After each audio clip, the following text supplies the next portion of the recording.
Hello, it's me, Christine. Welcome to my little crime corner. Once again, we are in Texas with a mysterious case that happened under mysterious circumstances. In today's case, we meet Natasha Atchley. Natasha was a 19-year-old from Shepherd, Texas, who was just a week away from her 20th birthday. Natasha was born and raised in Livingston, Texas, which is just about 20 miles away from Shepherd.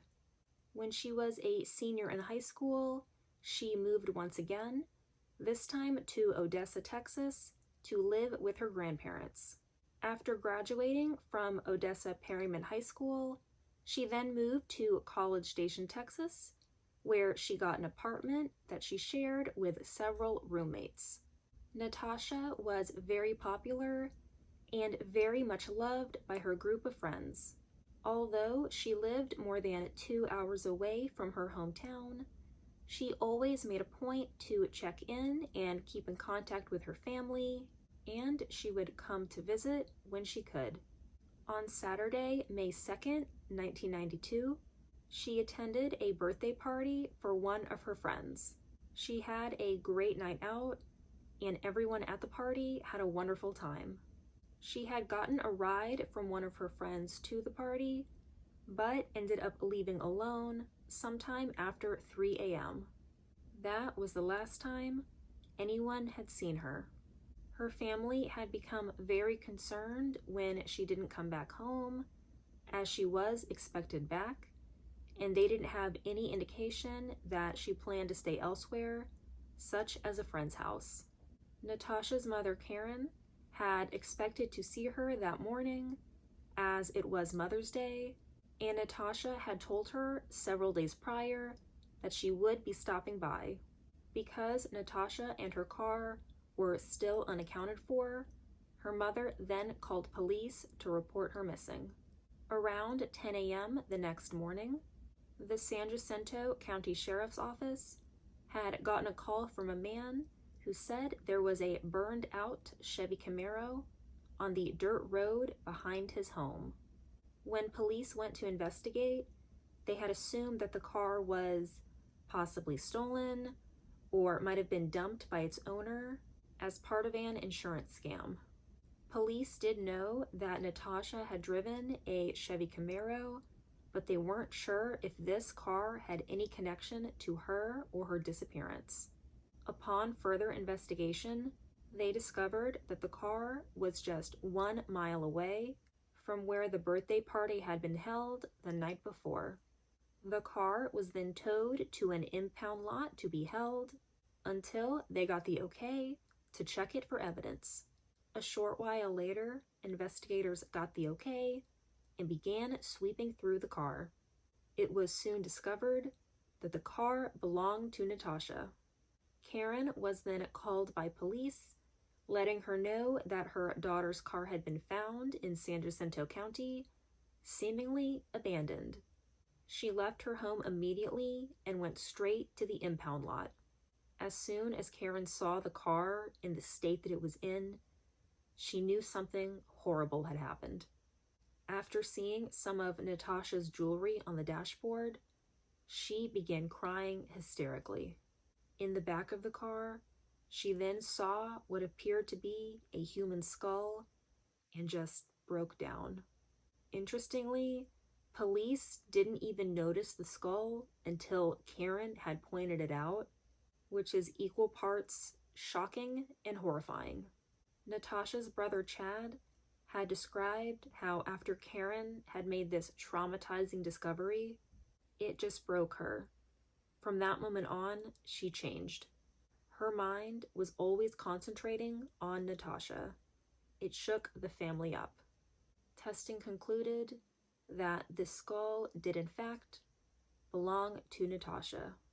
Just around 2 weeks before Natasha's death, she had called one of her friends who was still living in Livingston, a girl named Keisha, and told her that she would be in town for Mother's Day and asked if she wanted to get together. She had made it seem like she had something to tell Keisha, but she never got the chance. Investigators' first priority was to speak with other people that were at the party. Presumably, these were the last people to have seen Natasha alive. Investigators were able to speak with many of the partygoers, but most of them were very little help due to how intoxicated they were at the time. They had no information on Natasha's final moments, other than she had left the party alone.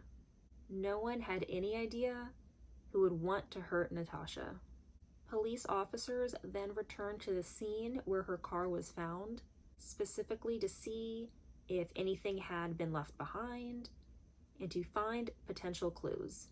This proved to be tricky, however, since the car had been towed. It wouldn't have been the way a culprit would have left it. After surveying the scene, this unfortunately did not turn up anything new, but it did appear that the car had been stuck in a rut, but police were unable to find anything useful, like footprints, tire tracks, or any other marks on the ground. There appeared to be no evidence of a struggle. After detectives had had a chance to examine the car, they had determined that the fire had started in the front passenger seat. They found traces of an accelerant that contained a petroleum fuel mixture that was consistent with a drip gas. It is believed that whoever started the fire got the drip gas from an old oil well in the area. There were so many around that it wouldn't be that hard to find. Because the car had become engulfed in flames, Natasha's body was reduced to ash. There were few bone fragments found, including her skull, but because of the devastation caused by the fire, there was no way the medical examiner could determine her cause of death any time before the fire started, since it covered all potential clues. Having very little to go on in terms of a timeline and suspects, detectives then returned to the people who were at the party, who had confirmed seeing her just hours before she died. After news of her death, rumors began swirling around town about what actually happened. One of the rumors had alleged that some people at the party had hid in some bushes outside the house and had ambushed her. There was another rumor that she had gotten into a physical altercation with some of the other people at the party, and they had followed her out to her car and continued to physically fight, eventually killing her. One claim had said she was killed by the son of a county judge who had helped to cover up the murder. Then there were rumors that Natasha had owed money to a drug dealer, and when she didn't pay up, he came after her. These theories and leads were looked into, but investigators found that there was no merit to any of them, except for the possible physical altercation. One of the detectives had gotten a tip that a handful of the partygoers saw Natasha at the party getting into a physical fight. The details were fuzzy at this point because of everyone's heavy drinking, but many people had alleged that a 17-year-old named Cindy Henning had gotten into a fight with Natasha, and Cindy's boyfriend, a boy named James Morton, had been seen by several people kicking Natasha in the head. Very soon after, Natasha was said to have left in a huff. After Natasha had left, many people recalled how Cindy, her boyfriend James, and a third person had left the party as well.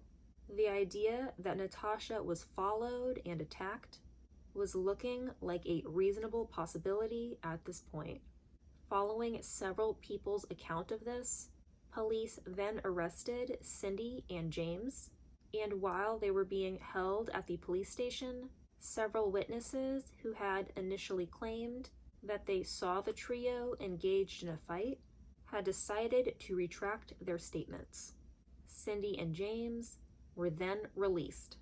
Upon further investigation over the course of several years, no evidence was found suggesting the pair had anything to do with Natasha's death, and if they had actually gotten in a fight to begin with.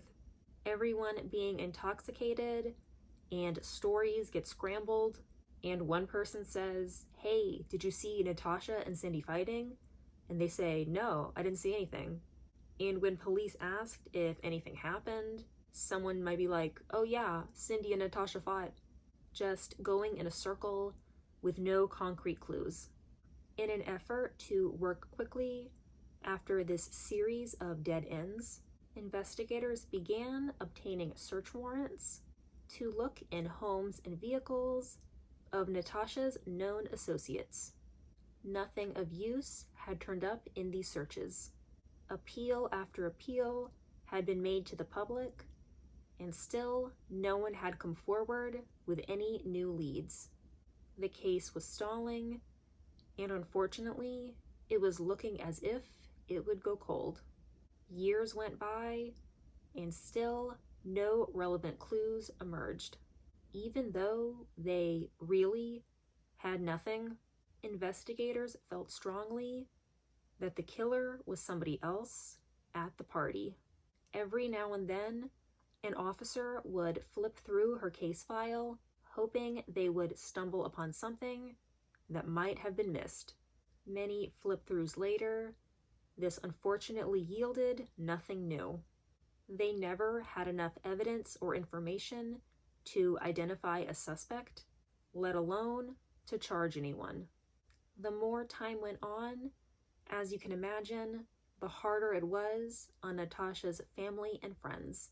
They had no answers and no way to get them.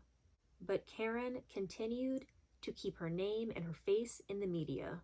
She often wrote letters to local newspapers to remind people of her still unsolved story. Karen was unfortunately unable to see a killer brought to justice, as she sadly passed away from cancer in 2002. Her brother Chad later said, "Losing Natasha literally killed our mother. It was her dying wish to find out what happened and who did this to Natasha." As much as investigators wanted to get justice for Natasha and give her family answers, there was just no evidence to go on, and the calls and tips ran out. In 2020, Tom Branch, the former San Jacinto County Chief Deputy, said, "I'm 100% positive we spoke to the person responsible for her death through the course of our investigation. But unless that person or a witness comes forward, we may never know the truth." Something he believed to be an essential clue was the drip gas, which was used as an accelerant in the front seat of the car. He said, "Drip gas is something you can get out of an oil well if you know what you're doing, but not everybody does. I think it narrows down suspects somewhat." There was a heavier interest in her case after an episode of Cold Justice had featured her story in February 2023. The team on this show had a great track record of helping to track down people for arrests, many which led to convictions, and even helped with solving several murder cases that had long been considered as having gone cold. Investigators were hopeful that there was something to find here. They felt that there might have been something that was overlooked, and the team was eager to take a fresh look at the evidence collected. The reopening of this case was supported and welcomed by many people, as this murder still deeply affected the community. One person they felt compelled to take another look at was James Morton, who was Cindy's boyfriend, who had gotten into a fight with Natasha at the party, as recounted by many of the party guests. If you remember, he had been a suspect early on, but had been eliminated after initial police interviews. He wasn't all that cooperative the first time around, but was surprisingly willing to speak with the cold justice team and was adamant that he had nothing to hide. While speaking with them, James did admit that he and Natasha had gotten into a heated argument on the night of her death, but he said it had never gotten physical and he hadn't followed Natasha out to her car. In fact, he said he never even went outside, and after she left, he had stayed at the party for 2 more hours. The team then spoke with the other attendees from the party, and all of their stories had remained the same from the first round of questioning all those years ago. The consensus was that the partygoers were of the opinion that James, Cindy, and that third person had nothing to do with Natasha's murder. Then the idea emerged that she might not have been murdered at all. The possibility came after reviewing the place where Natasha's car had first been found and looking over interviews that deputies gave after the car had been towed.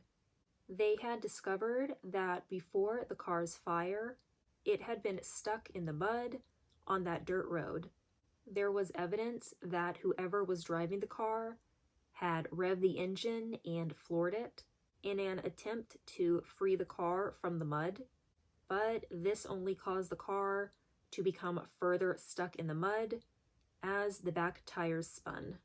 The car had actually gotten stuck so deep in the mud that the mud cleared the door and it wouldn't open. Witnesses at the party had also claimed there was a lot of heavy drinking going on at the party, which we already know, but there was also apparently drugs being used by several people there. There were claims that Natasha was participating in drinking and drug use, saying she had been drinking Crown Royal whiskey and had taken 3 doses of LSD. After hearing this, investigators thought that she might have really left on her own and was so impaired and disoriented that she might have taken a wrong turn and gotten stuck in the mud on that back dirt road. The area around the car was free of other tire tracks, so if someone had followed her, they were really stealth about it. There were also no footprints leading away from her car, so if there was someone with her, they would have had to ride along in the car. But it had been determined that she would have had to have been alone in the car, since because it had gotten stuck so deep in the mud, the door wouldn't open, and a passenger wouldn't be able to exit. Now there's the question as to whether or not this was a deliberate act of arson. Investigators thought that the fire could have started after several attempts to free the car from the mud. They believe that if the car had caught fire, she would have made a deliberate attempt to get out of the car, but it was physically so deep in the mud, she wasn't able to open the door. Because of accounts from several people at the party, they believe that Natasha was quite intoxicated and might have been impaired to the point where she wasn't able to move fast or find another way to get out. There is unfortunately no way to know for sure since the crime scene was not found in its original state. Upon testing, the drip gas that had accelerated the fire seems very unlikely that it was something Natasha already had in the car, and because of this, it had been theorized that her death was caused by a transient individual or someone like a truck driver. But again, there weren't any additional tire tracks or footprints to lead police to believe that there was another person present. The most likely belief After looking into all the evidence available, it is thought that the drinking and possible drug use at the party led Natasha to become disoriented behind the wheel, pulling off to a back road and getting stuck in the mud. Repeated attempts to free the car might have caused the fire, causing her to panic. The origin point of the fire did point to it starting in the front seat, but there wasn't an obvious point where it had specifically started. Cars made in the late 80s and early 90s weren't necessarily known for their stellar safety, and was later believed that the fire had started internally due to the exhaust being totally blocked. As you can imagine, being in a potentially different state of mind, as well as being trapped, might have contributed to her untimely death. Natasha's life was tragically cut short through what I believe are a series of unfortunate after unfortunate events. I don't know if during this alleged fight, where witnesses say she was kicked in the head, had contributed to her being impaired behind the wheel, but there is unfortunately no way to test or look into this possibility. I just want to remind you all to please be safe, and if you're somewhere or taking part in something that might possibly impair you later on, please make a different travel arrangement. Take care of your friends and yourself. If you call me, I'll come get you. Just please be safe out there. And that is all I have for you today. Thank you very much for watching. I hope you learned something, and I will see you in the next one. Bye.